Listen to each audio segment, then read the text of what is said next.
I bid you welcome. I welcome you to my house. Welcome to my house. Welcome to my home.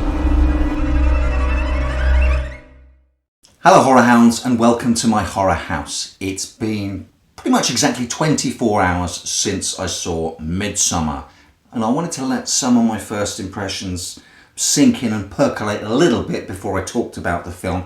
A film which I think I'm probably going to have an ongoing and evolving relationship with over the years. So rather than a nitty-gritty review, this is going to be my first impressions after I've had a little chance to sleep on it and think about it for a while. First things first, and Ari Aster, writer-director of Hereditary, has done it again, and that will be good news to some and bad news for others. I'm not saying if you liked Hereditary, you'll like Midsommar and vice versa, but once again he has created a film which has instigated an enormous amount of discussion within the horror and wider film-going community. Is it good? Is it shit? Is it a work of art? Is it incredibly pretentious? Is it horror or isn't it horror? And I've touched upon the is it horror debate a couple of times now, and I'm not going into it. I will tell you straight up, it's not scary. Now that might sway your opinion as to whether it's a horror film or not. It's a pretty good metric, but you know, people are scared by different things.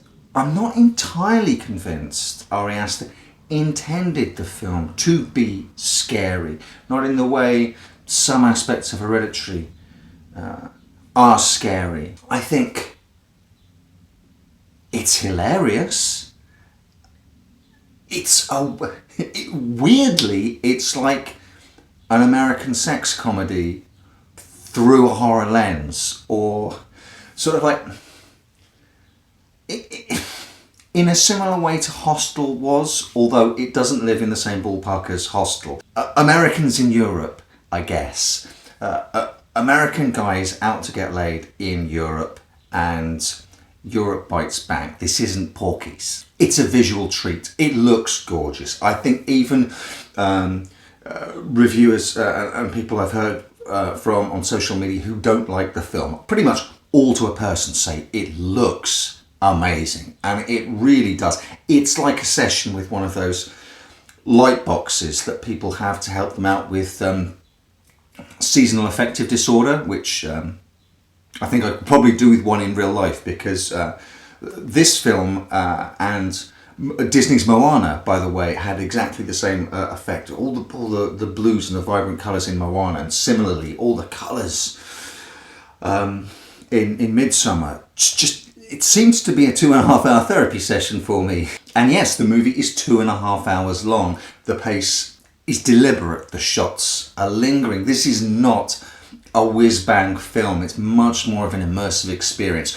You are invited to attend this Swedish commune and their Midsummer festival, and the film does everything it can to try and make you feel as if you were there at the time where there's a midnight sun. The sun barely sets. There are a couple of hours where it gets a little bit darker, leading to disorientation in time, and the film itself attempts to disorient you in that way. But also the pace of life there slows right down, and the pace of the film insists that you get, if you're of a mind to, in sync with this place and this way of life that it's depicting. Whilst there, people take hallucinogens at various times in the movie, and this film provides again an experience that's intended to be immersive. It is absolutely the best representation of, frankly, of tripping balls that I have ever seen put to film. If we ever learn that Ari Aster had his effects and art department trip balls with him before making the film as part of the pre-production process, I would not be surprised. I guess perhaps the film is the cinematic opposite of a sensory deprivation tank.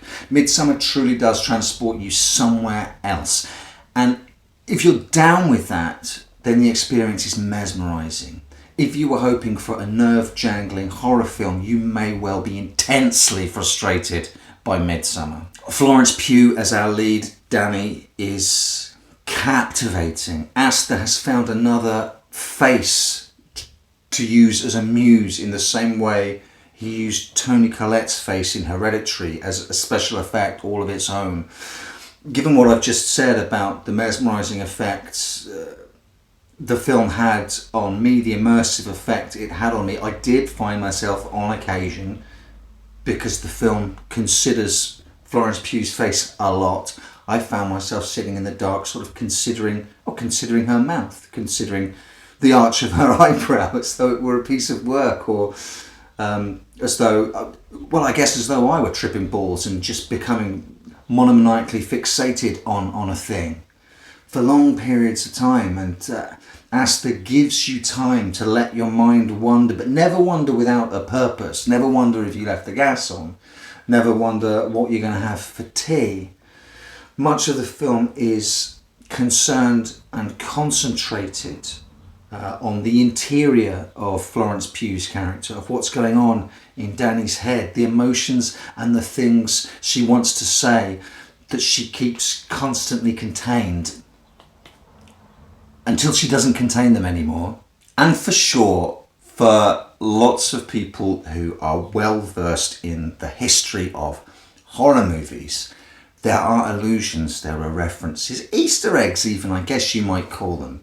But what Danny finds at this Midsommar Festival is nothing as blunt as what Sally Hardesty finds in the Texas Chainsaw Massacre, although there are elements of that. And although the film uses the Wicker Man certainly as its text, there's nothing as definitive about the ending of Midsommar as there is about the ending of the Wicker Man. Now, Sam Hodge from the Horror Appraisal posted a video a few days ago giving his immediate thoughts, spoiler free, just having come out from Midsommar. He alluded to the fact that he believed that some of the events, but the events at the end of the film, weren't happening, but were the result of a trip, were inside the character's head.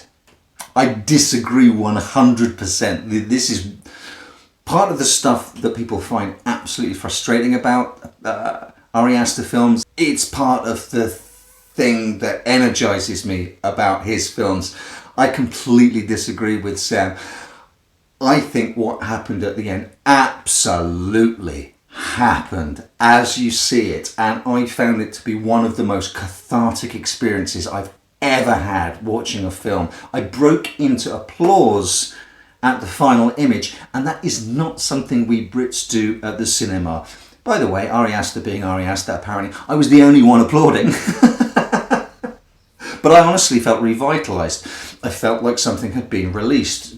True catharsis in the sense of Greek theatre. I was absolutely on cloud nine when the film ended, not horrified or creeped out or sickened, even though there are sickening things which happen, without a doubt. But once again, Aster's managed to completely divide opinion, because the guy sat next to me and my friends said, well, fuck that, and stomped out whilst I was applauding. Recently, Aster has responded to criticism about the ending of Hereditary and Midsommar that it's too much. He goes 2 or 3 steps too far, and he responded by saying something along the lines of his intention is to create something, a denouement that is operatic. When I saw Hereditary, I mean, it struck me that the level that film was operating on was that of opera, with the histrionics, and Toni Collette is the prima donna, and her shrieking is her high soprano solos, and you know, people who regularly watch this channel know how in love I am with giallo cinema, and especially the works of Dario Argento. So if a horror film decides to go for the opera ending, I am absolutely all for it. Here's all my chips. I'm all in on that. So yeah, it plays to the things that I particularly love. I do get that it will put other people off. I wouldn't say that Midsommar is necessarily operatic, but there is a heightened ending again, And if he wants to go for these big final high notes, fine. I'm sure he won't do them for all of his movies. But his first two movies, I think he's swinging for the fences. And personally, I think he's got 2 home runs. I would rather a director swings for the fences than plays it safe. I also think that there's a sly little, very dry sense of humour at play here. Maybe a little bit of trolling. Mentally, I'm putting Aster now in a similar sort of bracket with Nicholas Winding Refn, who also makes very artful, very self-considering movies that are genre movies elevated to art, but that almost seem to be taking the piss out of people who want to go and watch an art film and don't want to go and watch a horror film, if that makes sense. In my review of Neon Demon, I talked about whether Refn was really just trolling us with this. Is he almost satirising horror films at this point? And I do think that Aster is having similar fun. Let's put it that way. But I genuinely think that both of them are able to have that kind of fun, that sort of metatextual fun, very dry and arch fun, because at heart, both of them are very, very, very much genre fans like you and I are. So there's The Wicker Man, for sure. The Wicker Man, as I mentioned a couple of minutes ago, is the urtext for Midsommar. It's the film, it's the text that most informs Midsommar. That doesn't mean that Midsommar is a retread of The Wicker Man. I've seen some people online say that the ending of Midsommar is just the ending of The Wicker Man. What film are you watching? It's the exact opposite to the ending of The Wicker Man, if such a thing is possible. It's the ending of Midsommar to me is diametrically opposed to the ending of The Wicker Man, but it doesn't make sense completely, holistically, unless you know The Wicker Man as well. At times, Florence Pugh reminded me visually, very strongly, of Angel, the main character in Blood on Satan's Claw. There's certainly a little crossover in the old horror Venn diagram with the Hannibal TV series, and I think that there are some images here, lots of images here, frankly, that the Fannibals, the fans of the Hannibal TV series, will get a real kick out of. I was not expecting a sly nod to the Nicolas Cage Wicker Man remake, but it's in there.